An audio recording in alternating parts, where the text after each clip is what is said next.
shooting over the weekend has died. 26-year-old Ahmed Mohammed Abdullahi is now charged with murder, theft of property, and unlawful possession of a firearm. His victim was identified today by Grand Forks police as 28-year-old Megan Gustafson.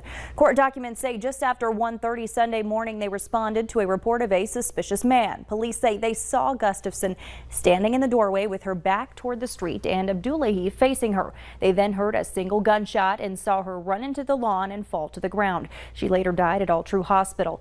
The documents go on to say Abdullahi walked out of the apartment holding a gun and was detained right after. Court documents say the handgun found at the scene was reported stolen from a vehicle in Grand Forks in September 2020. Abdullahi is prohibited from owning or possessing a firearm because of a felony terrorizing conviction in Grand Forks County in March of this year.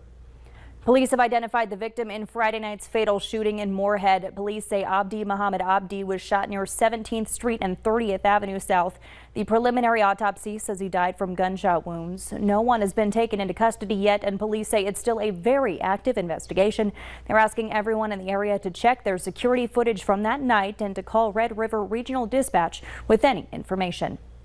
Our weather team has been forecasting today's rain. Let's head to Hutch now and see what's next. Hutch? Some soggy conditions as we head into the evening, and again, rain welcome because it has been a very dry season. But we are starting to look at those rain showers pushing through the South Dakota border area there at Hankinson and Richland County. Some wet roads there on I-29. Take a look at this. It is quiet in northwest Minnesota, but the general movement of the showers to the north and to east means you have a chance at seeing at least some moisture, not a lot. Looks like things are heaviest down here along and south of I-94 right now. Taking you in where you see the yellows and oranges, that's some pretty significant rainfall working its way through Barnes County, pushing its way into western Cass County.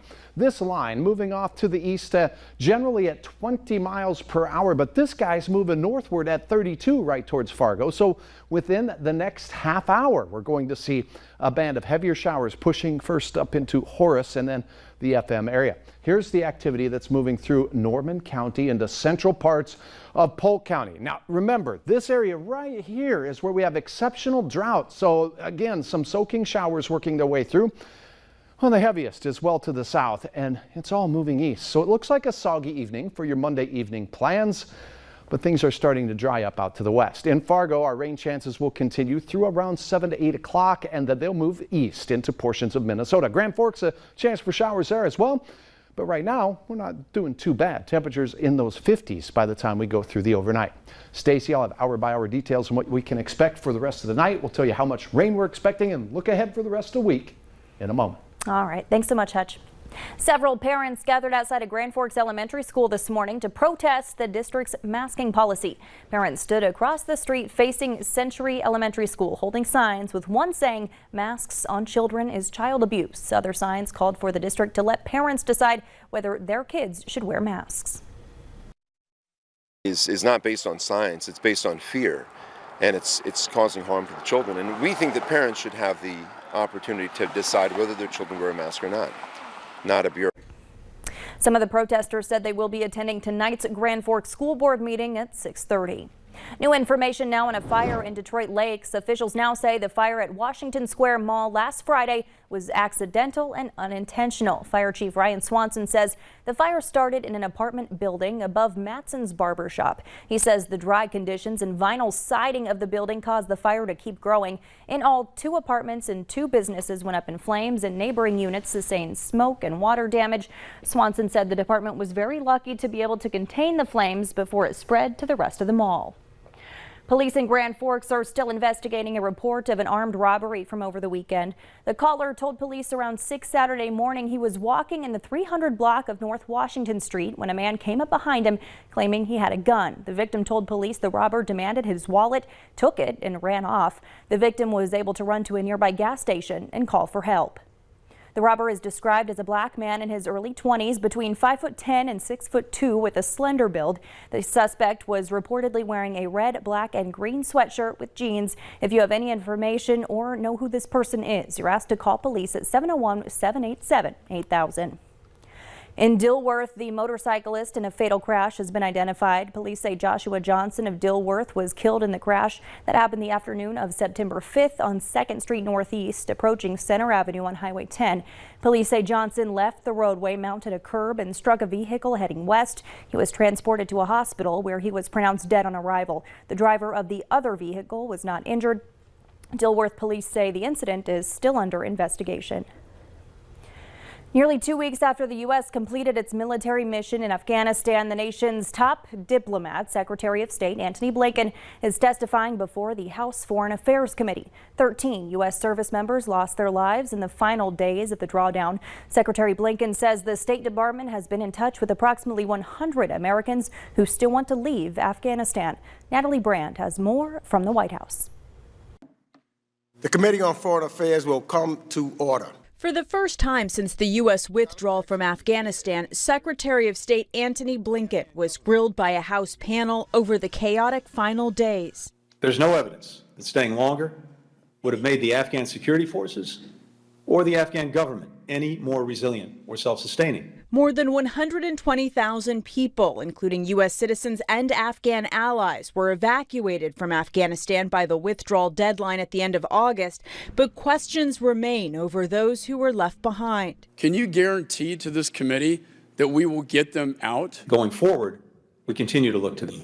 Officials at the Department of Homeland Security tell CBS News U.S.-bound military flights have been temporarily halted after multiple evacuees tested positive for measles. Meanwhile, tens of thousands of refugees await processing overseas and here in the U.S. With the U.S. military out of Afghanistan and diplomatic efforts now based in Qatar, some lawmakers and national security experts say they worry about the ability to monitor future terrorist threats. Afghanistan is once again a haven for terrorists, and those terrorists now have our weapons and equipment to use against us. But President Biden continues to stand firm on his decision to end the 2 decades-long war. Can Al-Qaeda come back? Yeah, but guess what? It's already back other places. What's the strategy? Every place where Al-Qaeda is, we're going to invade and have troops stay there? Tuesday, Secretary of State Blinken will testify again before a Senate committee. The United Nations is warning of a humanitarian crisis following the Taliban's takeover of Afghanistan. Donor nations have pledged more than $1 billion for aid programs there, including $64 million in new funding from the U.S.